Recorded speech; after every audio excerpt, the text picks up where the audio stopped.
compartilhar o slide.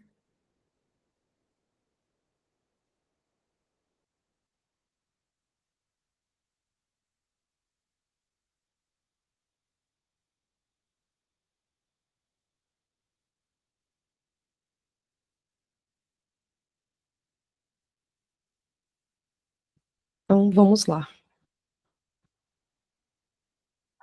Então, boa noite a todos.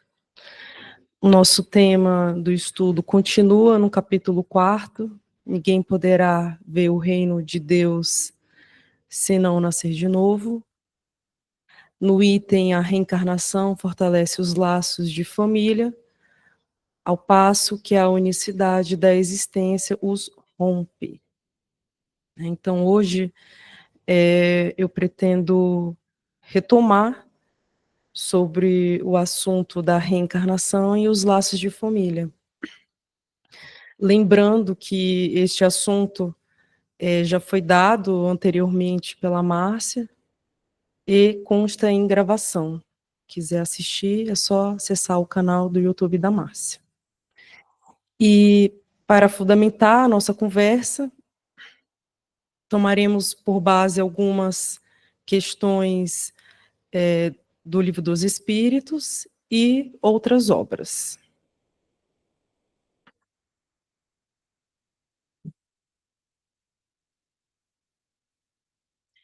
Os laços de família não sofrem destruição alguma com a reencarnação, como o pensam certas pessoas. Ao contrário, torna-se mais fortalecidos e apertados. O princípio oposto, sim, o destrói. E aí eu fiz um rápido resumo do texto do Evangelho, só para a gente rememorar alguns ensinamentos. Então, primeiro, os espíritos que nutrem afinidade e afeto uns pelos outros tendem a se agrupar tanto no plano espiritual quanto na vida corpórea. 2. Quando o espírito está encarnado, momentaneamente se separa dos demais que ainda estão no mundo espiritual. Porém, ao desencarnar, volta a reunir-se com seu grupo familiar e amigos espirituais. 3. Enquanto alguns espíritos estão encarnados, outros, que permanecem no plano espiritual, velam por eles, auxiliando-os. E 4, as relações sustentadas por atração meramente física, motivos terrenos e conveniências, como interesses financeiros, sociais, prazer, posse, etc., não encontram mais fundamento para se manter. Esses laços se rompem quando a causa que os originou, corpo ou interesse passageiro, deixa de existir, como, por exemplo, na morte. Assim, esses espíritos, naturalmente, se separam, pois não compartilham um vínculo de alma para alma. Então, esse foi o resumo que eu fiz do texto.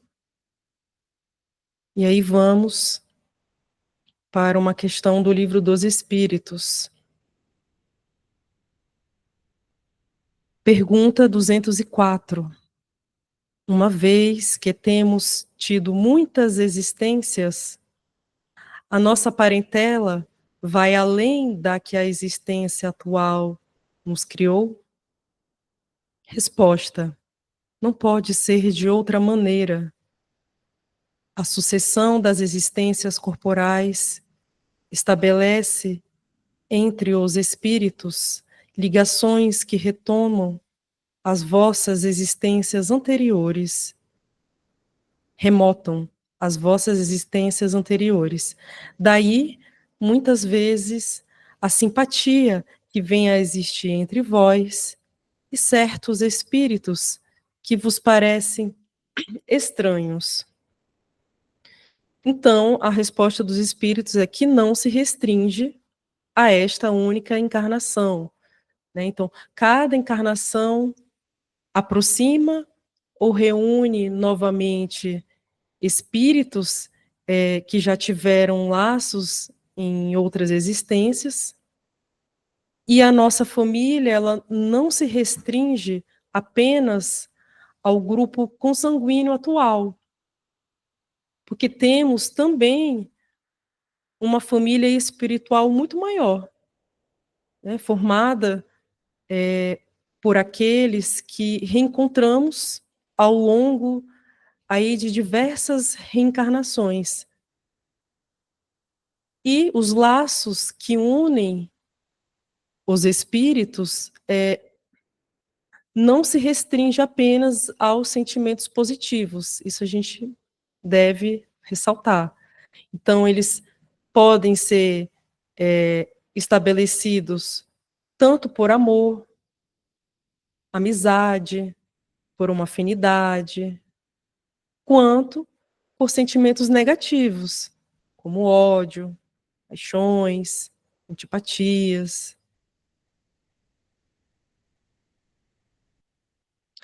E aí temos um caso interessante no livro Nosso Lar.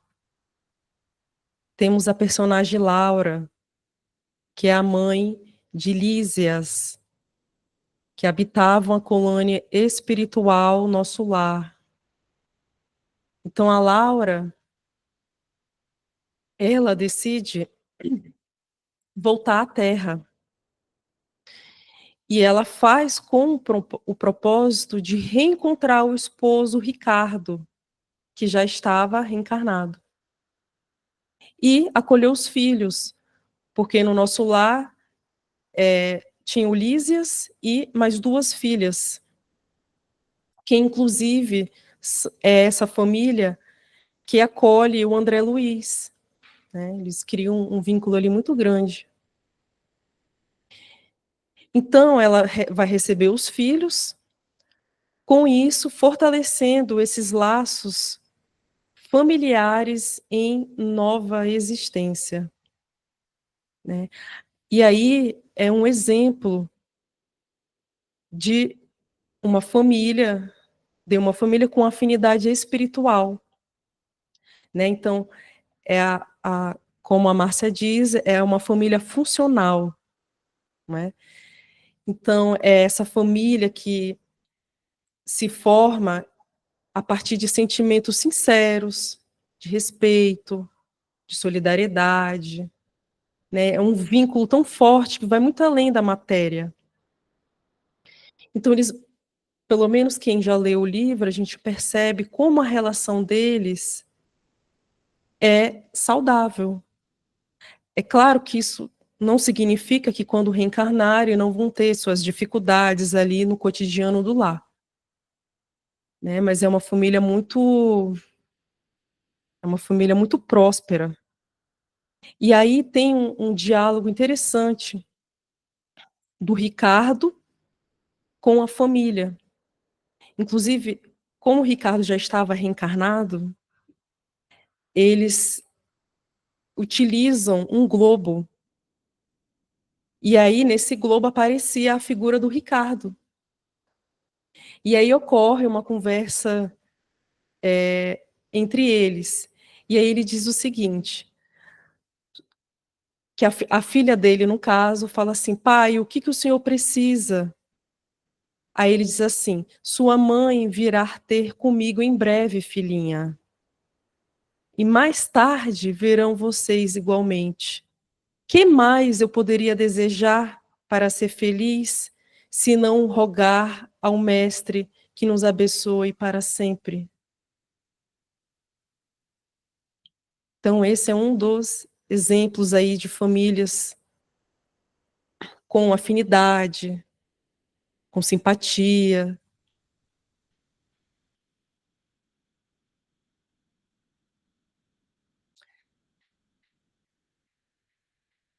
No Livro dos Espíritos, temos a pergunta 205. Há algumas pessoas, a doutrina da reencarnação se afigura destruidora dos laços de família, com o fazê-los anteriores à existência atual. Resposta: ela o distende, não o destrói. Mudando-se o parentesco em afeições anteriores, menos precários são os laços existentes entre os membros de uma mesma família. Essa doutrina amplia os deveres da fraternidade, porquanto no vosso vizinho, ou no vosso servo, pode achar-se um espírito a quem tenhais estado presos pelos laços da consanguinidade. Então, a pergunta, ela aborda uma crítica de que a doutrina da reencarnação destruiria os laços familiares, já que estes seriam formados apenas na existência atual. Contudo, a resposta esclarece que, longe de destruir, né, então a reencarnação ela distende esses laços. E aqui está afirmando mais uma vez que a reencarnação ela permite que os laços familiares se estendam, permaneçam. Alguém quer fazer alguma consideração? E aí tem a continuidade da pergunta. Ela, no entanto, diminui a importância que alguns dão à genealogia, visto que qualquer pode ter tido por pai um espírito que haja pertencido a outra raça, ou que haja vivido em condições muito diversas. Resposta: é exato. Mas essa importância assenta no orgulho. Os títulos, a categoria social, a riqueza, eis o que esses tais veneram nos seus antepassados. Um que coraria de contar como ascendente, honrado sapateiro, orgulhar-se-ia de descender de um gentil homem devasso. Digam, porém, o que disserem, ou façam o que fizerem. Não obstarão a que as coisas sejam como são, e que não foi consultando-lhes a vaidade que Deus formulou as leis da natureza. Então, segundo a resposta, a genealogia ela perde a sua importância, né? Porque o valor atribuído a ela por algumas pessoas vem do orgulho, né? Então, os títulos, a posição social, a riqueza, que essas pessoas exaltam em seus antepassados. E aí ele fala que as leis da natureza formuladas por Deus não se deixam influenciar pela vaidade ou orgulho humano. Então, a verdadeira família espiritual, ela não se define pelos rótulos sociais ou pela genealogia, mas pela afinidade e as existências compartilhadas ao longo aí das múltiplas existências. E aí temos um outro caso que eu peguei do livro Nosso Lar, que André Luiz, ele descreve um diálogo bem tocante com a sua mãe, ele que reside ali no Nosso Lar, a mãe dele está numa colônia espiritual mais elevada, então ela visita o André,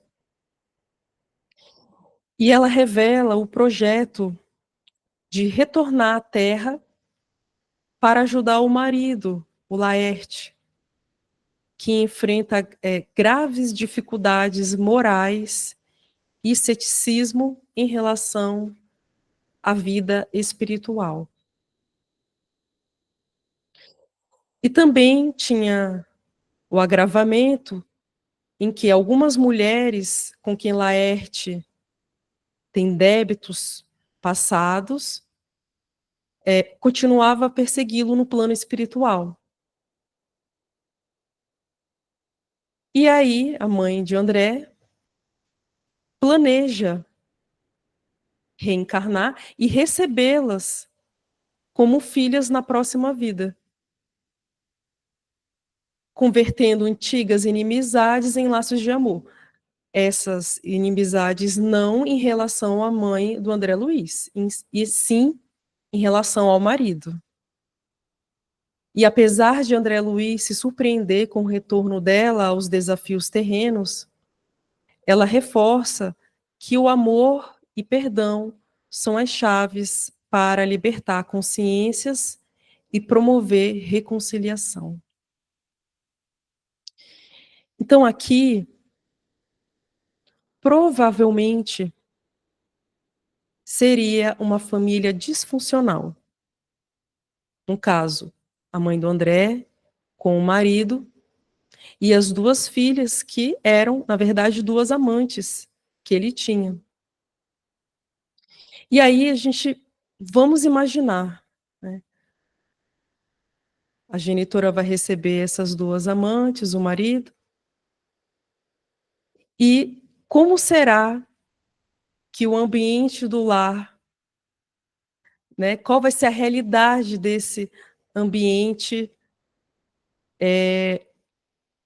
em que a mãe do André terá que enfrentar, né? Provavelmente grandes desafios, porque as filhas vão enxergá-la como uma inimiga, não é verdade? E sem falar que, como elas estavam em uma situação muito degradante, então provavelmente será um ambiente de conflitos frequentes, de discussões causadas por essas filhas, ou simplesmente isso são hipóteses, né? Ou simplesmente elas poderiam de fato serem tocadas por esta alma, porque a mãe do André, ela já não tinha a necessidade de reencarnar, né? Ela já estava vivendo ali numa colônia espiritual e ela também não tinha obrigação nenhuma de retornar como esposa de Laerte, só que ela faz essa escolha, né? Ela faz essa escolha e ela tem a permissão de, de seguir com este plano.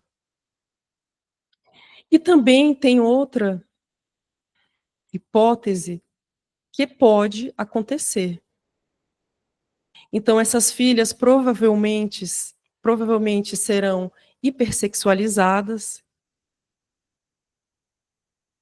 E como o pai era o amante, este pai, ele pode simplesmente sentir atração física e sexual pelas filhas. Isso pode acontecer. Tanto pode acontecer que temos muitos casos, né, no nosso planeta em que pais sentem atração pelas filhas e vice-versa. Então, eu diria que é uma tentativa muito perigosa, em que ela pode dar certo ou simplesmente ser trágico, né? Juliane, Pode falar, Márcia. esse é um caso assim, bem típico, daquele texto do Emmanuel de Vida e Sexo, que ele nos chama a atenção para é o papel da família nas desvinculações. Ele aborda essa questão, claro que ela é genérica, mas ele adentra, né, nesse texto, a relação dos complexos, né, de Édipo, de Electra, e que aquele pai, né, que ama demais a filha, mas tem que levá-la até o altar e entregar a outro homem, né? E esse é o caminho ideal, né? Ou a mãe que precisa conviver, né, entregando o filho a outra mulher. Então, ele quando ele aborda a questão das desvinculações, ele está se referindo muito a esse contexto. Tem outros também, do marido e da mulher que se acumpliciaram, né, em crimes. Mas, quanto é importante nós sabemos que, muitas vezes, o afastamento, né, ocorre um casamento, a pessoa se afasta totalmente da família, né? Mas que isso, naquele cenário, é o melhor que pode acontecer. Muitas vezes fazemos críticas e tal, né? Ou, às vezes, os pais que têm esses vínculos, eles não permitem que os filhos alcem voo, né? Principalmente pais que possuem posses, né, condição financeira, eles, sem se darem conta, eles ficam mantendo vinculações desnecessárias em nome de uma cultura e uma moral que não é a real. É muito interessante esse caso, ele fala muito disso, do complexo de Édipo e o complexo de Electra, né, que é o filho que se apaixona pela mãe e a filha pelo pai e vice-versa. Então,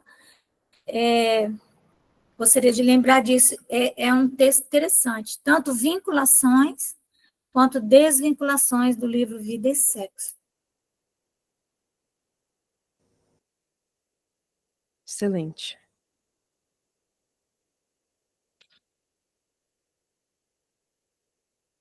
A família consanguínea na Terra é o microcosmo de obrigações salvadoras em que nos habilitamos para o serviço à família maior que se constitui da humanidade inteira.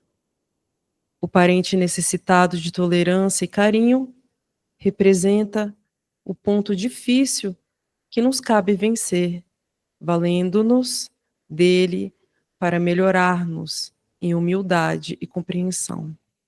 Um pai incompreensivo, um esposo áspero, ou um filho de condução inquietante simbolizam linhas de luta benéfica em que podemos exercitar a paciência, a doçura e o devotamento até o sacrifício, especialmente no tocante aos filhos.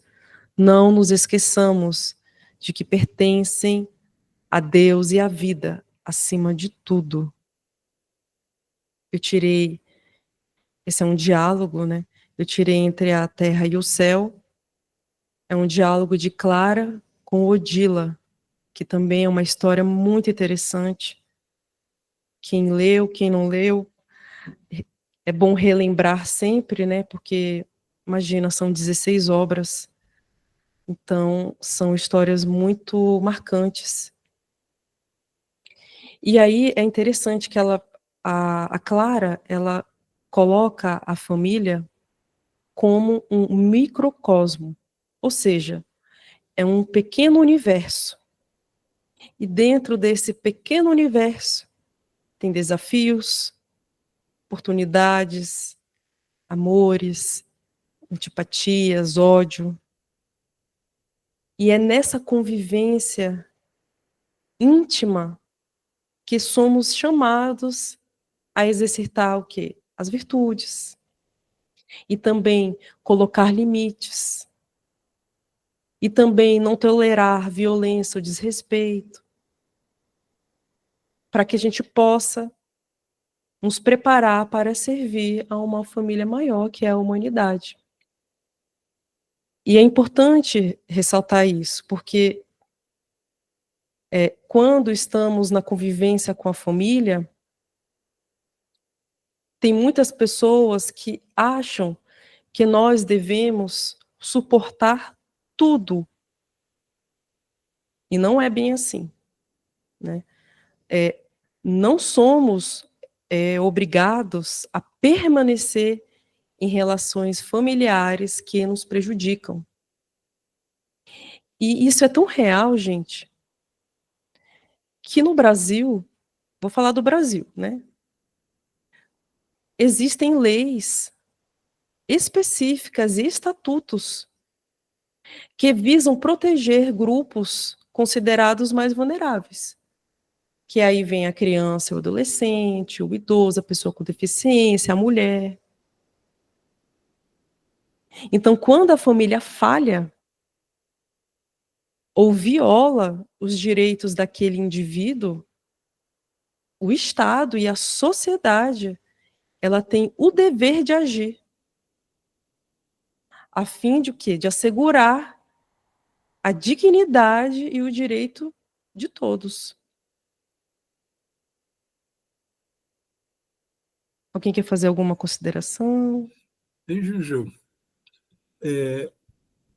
Juliane, nessa parte aí, né, de que a família, né, nossa, é um microcosmo de obrigações salvadoras, né, em que nós habilitamos ao serviço a família maior, né. É assim, é o momento que nós estamos, né, enquanto os pais, vamos dizer que de forma geral, né, que já fomos filhos também, né, enquanto os pais estão ali em condição de conduzir a família, passar alguma coisa e tal, né, e os filhos aprenderem, né, os pais também estão na oportunidade de aprender outras coisas, né, tendo o feedback dos filhos, né, de, de aprender outras virtudes, né, como colocadas aí abaixo, né, de trabalhar, né, a doçura, né, a afabilidade, né, a parceria, né,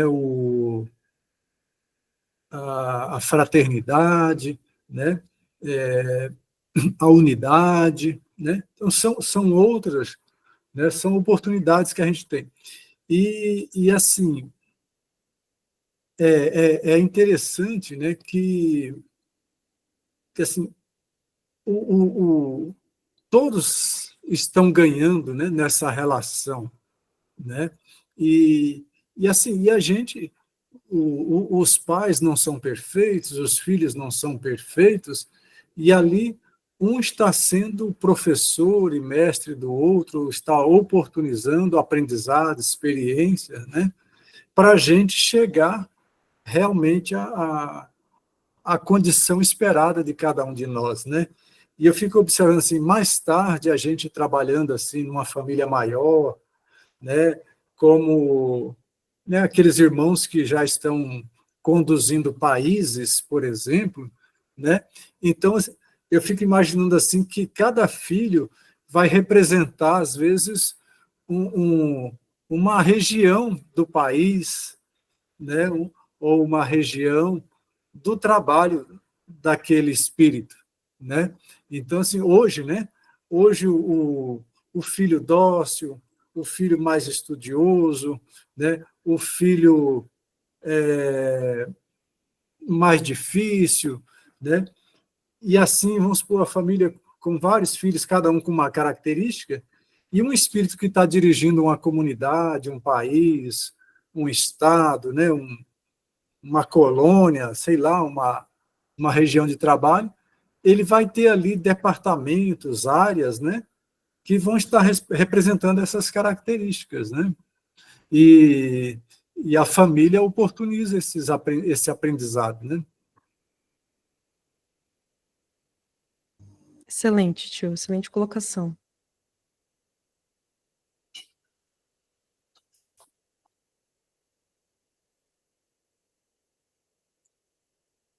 No Livro dos Espíritos, a questão 775.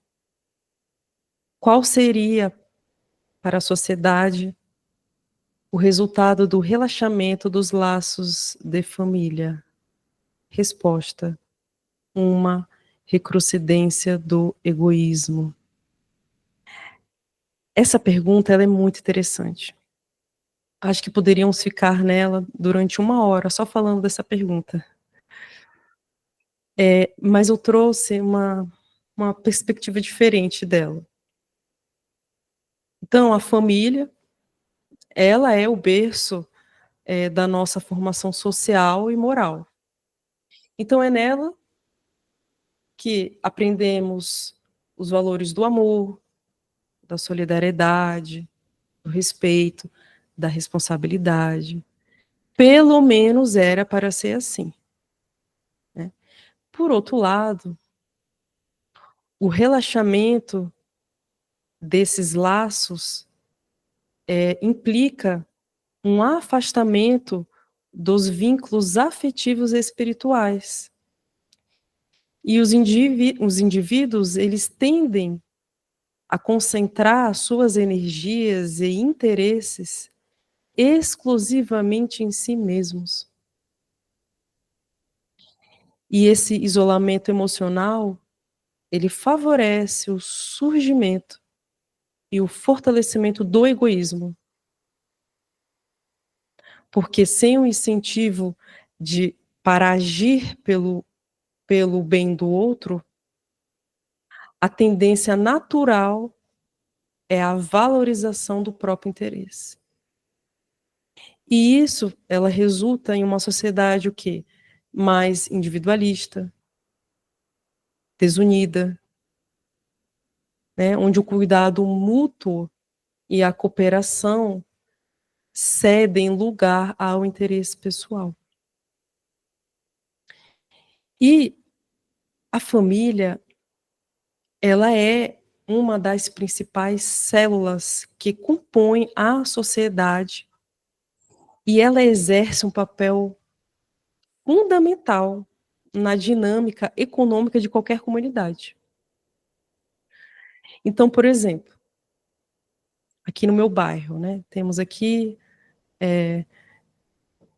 3 ruas próximo aqui do meu bairro.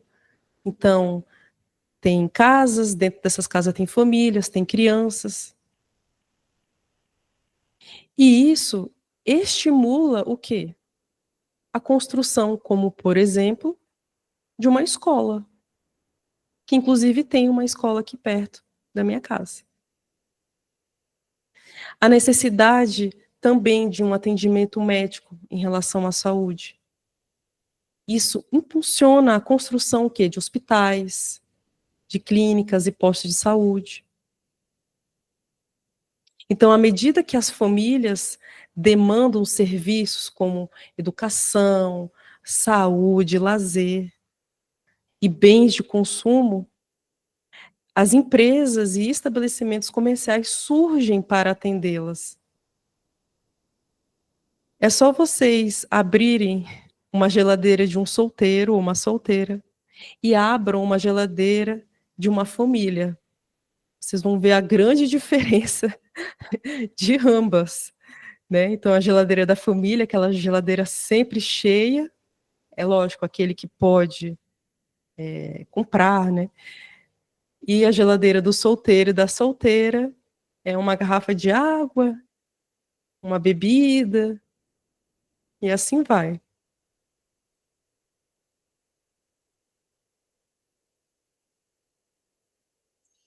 Então, Deus permite que nas famílias ocorram essas encarnações de espíritos antipáticos ou estranhos, com o duplo objetivo de servir de prova para uns e para outros, de meio de progresso. Assim, os maus se melhoram pouco a pouco, ao contato dos bons e por efeito dos cuidados que se lhes dispensam. O caráter deles se abranda, seus costumes se apuram, as antipatias se esvaem.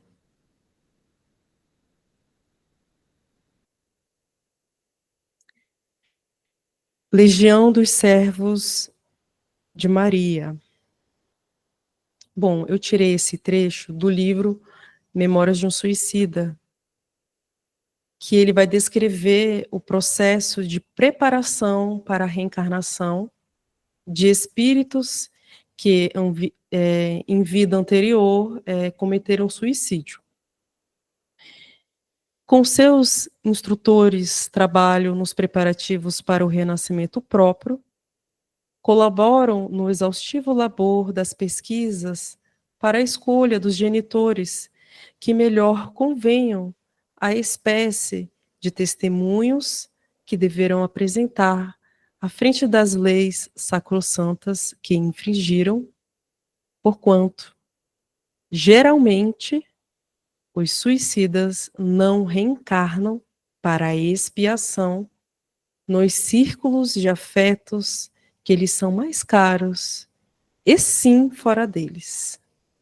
Então, geralmente, os suicidas não renascem no mesmo grupo familiar ou círculo de afetos mais próximos. É claro que essa separação ela é temporária, mas ela vai auxiliar ali no processo de expiação e aprendizado, né?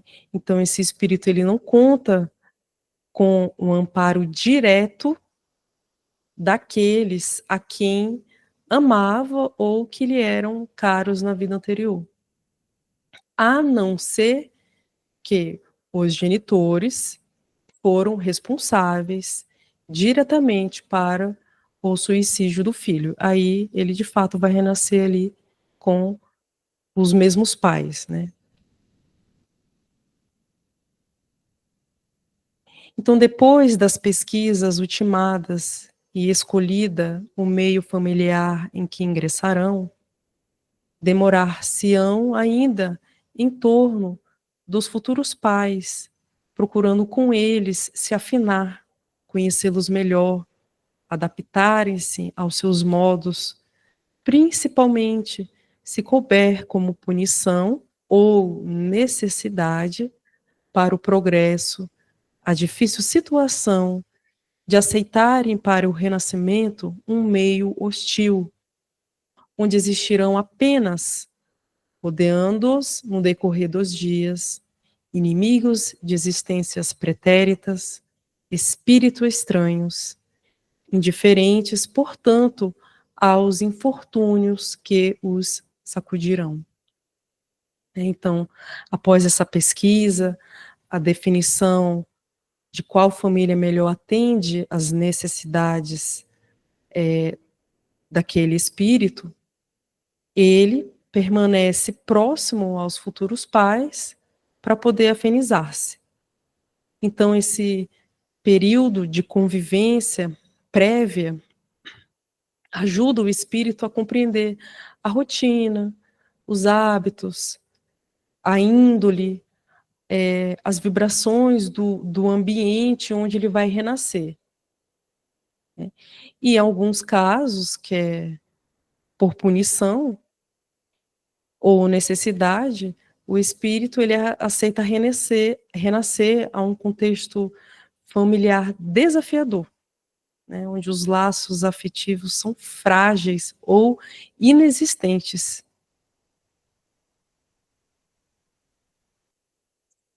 Movimentam-se em torno da procura de uma família, de um ambiente, de genitores, principalmente caridosos, bastante, para concordarem em receber em seu seio um rebento estranho, que lhes será motivo de constantes preocupações. Então, alguns casais concordam com a honrosa tarefa de aceitar estes espíritos, e eles se tornam agentes da Legião de Maria, porque eles não estarão sozinhos, né? No entanto, há casais, há genitores, que as rejeitam. Ele até fala assim no livro, preferindo reparar as próprias faltas até o último ceitil. Porque esses casais, eles não são obrigados. Eles podem pagar de outra forma, né? Então, e lembrando que estes genitores também faliram e possuem débitos gravosos perante a justiça divina. E aí, no livro, o Camilo, que é o que escreve a obra dos Memórias do Suicida, ele é o último do grupo dele a reencarnar. Então, ele fica durante um bom tempo ali no hospital, ele sai do hospital e ele passa a frequentar a faculdade, então a faculdade acho que dura em torno de 2 anos. Então, ele acaba acompanhando o grupo dele e até visitar estes amigos reencarnado. E aí ele vê uma situação muito delicada de um dos amigos e ele fica muito chateado, né? E aí ele fala para um dos servos ali que estava acompanhando, né? Tipo assim, poxa, parece assim que vocês não têm piedade dele. E aí o espírito se volta para ele e fala assim: que fez ele desse corpo, porém? Rejeitou, espezinhou, atirou brutalmente à destruição, tão desrespeitosamente como se o atirasse de retorno à face do próprio Deus. O insulto à lei, porém, muito caro lhe há de custar. Ele sofre, é certo, mas quem o fez sofrer? Por que sofre? Onde o maior responsável pelos seus sofrimentos? E aí Camilo, ele coloca assim, que ele se cala e abaixa a cabeça. É bem profundo esse diálogo, né? E para quem tiver interesse em ler a obra, Memórias de Suicida, gente, é um dos melhores livros que a humanidade já o recebeu. É tanto ensinamento, sabe? É tão profundo esse livro e esclarecedor. Então, assim, quem tiver interesse, leiam, sem medo. Só o início, que é um pouco pesado, mas depois vai ficando mais tranquilo. E no início ao fim da obra, Camilo e seus amigos ali que ele fez, eles o tempo inteiro falam sobre a imortalidade. Eu sou imortal. Eu sou imortal.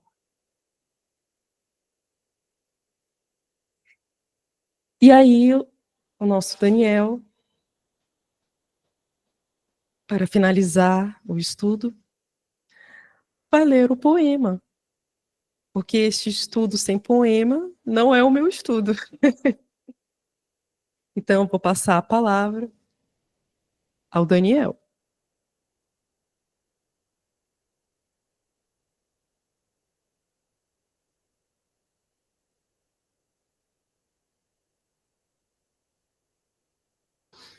Mais uma vez fui pego de surpresa aqui. Mas vamos lá. Família, laço eterno. Nos trilhos do tempo, seguimos a estrada, com almas unidas de vida passada. Nos laços que o tempo não pode romper, renascem afetos para florescer. No berço há rostos que já conhecemos, ou mesmo estranhos que não entendemos, mas Deus, em seu plano de amor e perdão, nos une em família para evolução. Há risos, abraços, ternura e bondade, mas há desafios e até tempestade. Feridas de outrora voltam a sangrar, e só pelo amor podemos curar. Se um pai nos maltrata, se um filho se vai, se a mãe se entristece e o lar já não sai, são provas da vida que vêm nos moldar, chamando-nos todos ao dom de amar. Jesus nos ensina a seguir com paciência. A fé e o perdão são nossa ciência. Na escola do lar, lições a aprender, pois só pelo amor podemos vencer. E quando esta vida chegar ao seu fim, nos braços de Deus voltamos enfim. Aqueles que ontem nos deram a mão serão nossos laços na nova encarnação. Acabou.